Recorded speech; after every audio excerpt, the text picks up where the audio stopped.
Hey guys, so house in Riddick is now pending. That's in the process of being sold right now. It should be another 3 to 4 weeks and that one should get wrapped up. Currently, I've got this house mostly cleaned out. I mean, it's still got some stuff here and there, but so what I'm doing now is gonna kind of clean the rest of this house out and start fixing this one up. Doesn't have nearly as much work as the one out in Riddick, needed. But there's still some stuff to be done here. This is my old, I call it the pool house. I've had it for going on 4 years and we've stayed here for a bit. I don't know what it is, but every house I live in, I usually tend to not fix up until like the very end, which logically makes no sense, but that's just kind of the way that it usually happens. I'll take on a bunch of projects, fix up a bunch of stuff that needs to be done, right now. And then the one that I'm currently living in, since there's no monetary value attached to that until I either sell it or rent it out, things don't get fixed up or brought up to date until that needs to happen. So yeah, let me give you guys a quick tour of this place and show you what we're gonna do to this one.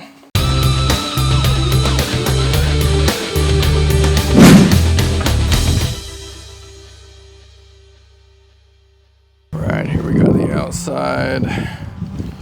I have to touch up, paint all this stuff, clean up all this landscaping rock beds, crack fill driveway, paint walkway. Probably give the whole house a fresh coat of paint because it definitely needs it. Clean up all this landscaping here, put a new gate in here. This is the old chain link gate, pretty ratty. And this side's still one of the original colors. It's that old pastel green. Pressure wash the soffits, clean up the drip edge, make it look a little pretty. Finish landscaping here, get all the leaves out of here, all these rocks. All right, take a peek at the inside. Okay, clean out some of this junk here. It's got some updates, did a stone wall. We did just recently put in granite, within a few months ago. It's where the fridge goes, toward the old fridge, never got painted behind the fridge. It just kind of needs to be brought up to date a bit. The rooms are okay. Got a different color flooring in the rooms. This is the first rehab property I've ever bought in my entire life. So made all the mistakes with this one, so to speak. Like I said, this is the first property I ever bought to rehab or with the intention of rehabbing it. And I made all the mistakes on this one. So most rooms have different kinds of flooring in them, just because I was on a very tight budget. So as you saw, this room's got the gray flooring in it, gray tile. It does actually look pretty nice. Flip it back around for you. Pattern actually does look pretty nice. And the baseboards are actually tile as well, which is also cool. You're gonna paint both those rooms. And then in the hallway, we've got the kind of that Tuscany tile, landlord special tile. Doesn't even match the same pattern here, but like I said, this one's not gonna be perfect. Did have an updated shower in here that I had someone do, which is nice. Needs to be cleaned up a bit, I'm gonna change out this faucet, update that, make it look a little more modern, get in here and pressure wash this stuff lightly, spray it with some tile and grout cleaner, put a modern mirror here, probably replace that light fixture, it's kind of old and dated. Get all this stuff painted, looking pretty. Undecided if I'm gonna paint the rest of the house yet. It is a brown, but it's not in bad shape. It's recently been painted, but it does need touch up. If I can find the paint to touch it up, we'll do that. If not, I'm gonna be painting the whole house white probably. Fish tank, gonna be up for sale pretty soon.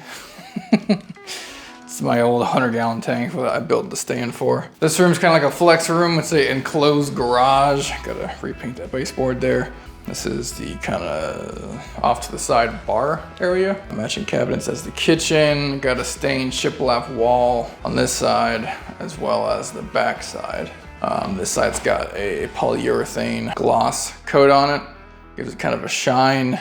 I did this wall and I looked back at this wall and I also like this one. I couldn't decide if I wanted to do it to this one or not. I decided not to, but really I should have matched it with the other. I don't think I should put the polyurethane on that one. I think it looks better without the polyurethane coat, but that's just me, so. All right, gotta update these switches, that's for dang sure.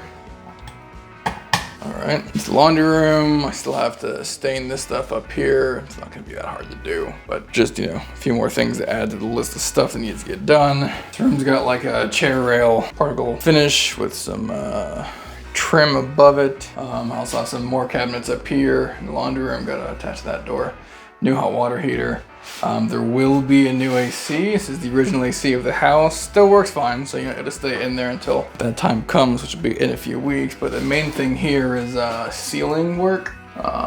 Scrape this off. Let's see if I get the camera to go up here right. Have to bring in a drywall guy to really kind of fix it up and make it look pretty. It's got an extra piece here, and it's not really secured right. So tear off this trim. Put new ones up. Actually, you might be able to get away with just painting that, but it needs new ceiling texture. Needs some finishing work on the tile and stuff like that. We're gonna tear out this old AC box completely, have the drywall guy texture everything behind this, and then install the new AC. So we're gonna save that. I don't really want to work on this house or in Florida with no AC. That's not gonna be fun. So we're gonna try and do that last, or save it to last, or something, but it's gonna be kind of difficult because we're about to paint, and it'd be nice if the drywall texture was all back there before we painted and just paint one, fill swoop. But here's the Tesla charger. Here, I'll just do a shot of the cord going down and out the door into the car.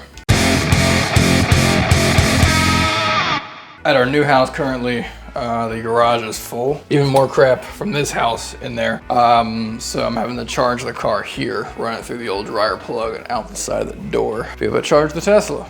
Kind of getting sick and tired of driving a supercharger. It's not expensive, there's a charger there, it's just not really close to my house. The closest one's half an hour away, maybe 25 minutes. So it's, this house is closer than that. So I'll show you guys the Florida room here.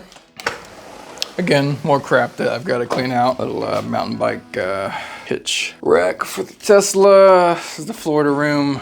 It's all insulated ceiling. Pretty well done, actually. Got glass windows throughout it. Had a little portable AC in here just if I was doing projects out here, I'd turn it on and it would, hey, yellow, you having a seizure on me? Okay. All right, camera, that works. You can just freak out. Cool. I have a 3D printer, 3D printed Mando, and a Immortal Joe mask, back whenever COVID was a thing. Another rough print. So here's the outdoor patio area. Busted window, long story, got locked out once. It had a crack in the window anyway. Now it's gonna replace it, so that's how I got in the house. Busted through the window and climbed in. That was fun. Here's the pool. It's been bluer at times. Pool's gonna need some work too. I have to repaint this deck area, get all the weeds cut down. Pool back to being blue. It's actually not horrible, but it's definitely green. Get all this stuff cleaned up. I'm gonna have my concrete guy just do a slab from about over here all the way over. Just make it one big slab. It's kind of difficult. We tried to landscape this and put a bunch of weed barrier and rock down. But with it not being a covered pool and the trees from this vacant lot over here, it just wasn't really doable. You couldn't really keep them. I tried to keep them at bay with the leaf blower and weed killer. It just didn't work. So I'll just have a slab, poured from over there to here, and that'll definitely help. So yeah, this house needs a little bit of work. I mean, it kind of looks like a lot, but it's not that bad. A lot of it's kind of exterior facelift stuff. The inside just kind of needs to be cleaned out, and painted. I mean, that's really it. There isn't really any major work to do there. It does need a new AC. I'm not doing that. I'll hire that out. I need a permit for that if I'm gonna be selling it. Some of these screens on the house are bad. You see little holes like right here and stuff, but we'll go ahead and make new ones of those. And yeah, I mean, all in all, it's not too bad. I can get the pool blue pretty dang quick. Get a little vacuum, get all the leaves and crap out, clean out the pool filter, dump some chlorine and chalk in it. It's blue in like 3 days. So I'm not really worried about the pool. Just need to get this slab over here done and get that taken care of. This house has a new roof, has a new hot water heater, brand new pool pump within the past, I don't know, 6-7 months. It's got new kind of everything. It's a concrete block house. It's got new flooring, new cabinets, new countertop. Every appliance is new except for the range. I've had the range for a good 4 or 5 years now, but no problems with it. Another one. And yeah, so this is the next project. After this one is when it gets fun, or when it gets really fun, because I'm going to be actively looking for an apartment complex. That's what I really want. It's hard to find really good returns on investments with apartment complexes unless it is just a seriously distressed seller situation. They just have to unload quick, because typically it's all based on what they bring in for rent, and that's how much they want you to pay for it, and it's all done off of percentages, and it's harder to find a good deal, because I mean, anyone who has that many rentals usually knows what they're doing to some extent. Not everyone, but I mean, if you have that many, if you've got 10 plus units in a complex, chances are you know how to at least run numbers to some extent, so you're not gonna sell it for a really cheap price to an investor, because you're probably an investor yourself. It is harder, but I would like to start looking for that. If it happens, great. If not, I'll still buy, something else. There's plenty of stuff to buy, whether it's single family houses, or maybe I start the construction of a couple duplexes or something along those lines. We'll figure it out, but this is what I'm doing right now while we're waiting for Reddick to sell. Yeah, so what I'm going to do right now is go ahead and get started taping off the baseboards, get ready for paint, and putting like a strip of contractor paper all along the perimeter here. Just kind of do it all the way around the walls to get ready for painting, which I'm hoping to start tomorrow. Thinking about staining this wood too, just to go ahead and match, but we'll see how it goes. Yep, that's what I'm getting ready to do. I'm gonna go ahead and start taping everything off to start painting tomorrow. So that's what we're doing right now. It's never a dull moment around here. I tell you what, it's never a dull moment. There's always something to be done. When one giant list of crap gets done, it's like 3 more waiting behind it. It's list part 2, list part 3. Oh, before I forget, we just got chickens. So I've got 6 baby chicks in a little Tupperware container, eating and shitting everywhere. But yeah, hopefully in 4 or 5 months, we'll start getting some eggs from them. I'm gonna have to build a coop of some sort and definitely make a video of that. But these egg prices are just getting to be insane. So I figured, hey, buy some chickens, make a little cheap coop for them, give them some food and water, make sure their bedding's clean and whatnot. Yeah, should get some pretty good eggs out of them. I love the farm fresh eggs. They're just so much better. Like they taste so much better. So that's what's gonna happen. I'm gonna start working on this house, get it all cleaned up and ready to sell. I don't pay as much capital gains on this house because I've owned it for going on 4 years. So that's good. I would have rented this out, but so right now the mortgage payment's only $850 on it, I think. $860, $850. And this place would rent out for probably $2,100. So pretty good cash flow on it, actually. Very good cash flow, but only owe $136 on it, and it would sell for at least $280, maybe even $285, $290 something. So it doesn't really make sense for me to rent this guy out. There's that much profit on the table. It'd take me a long time to get that back. I can't refinance it to pull some of it back out. I mean, I could, but rates are just so high. It's crazy. This current interest rate for this house is, I want to say 3.1, which was like kind of high at the time. Now, if I were to refinance, it'd be at like 6.8 or 7.2, which is just crazy. So, I mean, it's not insane. I mean, people are still buying houses, and if it makes sense to do it, it makes sense to do. For a rental, it doesn't make sense to go for me having a 3% to a 7%. It just doesn't. So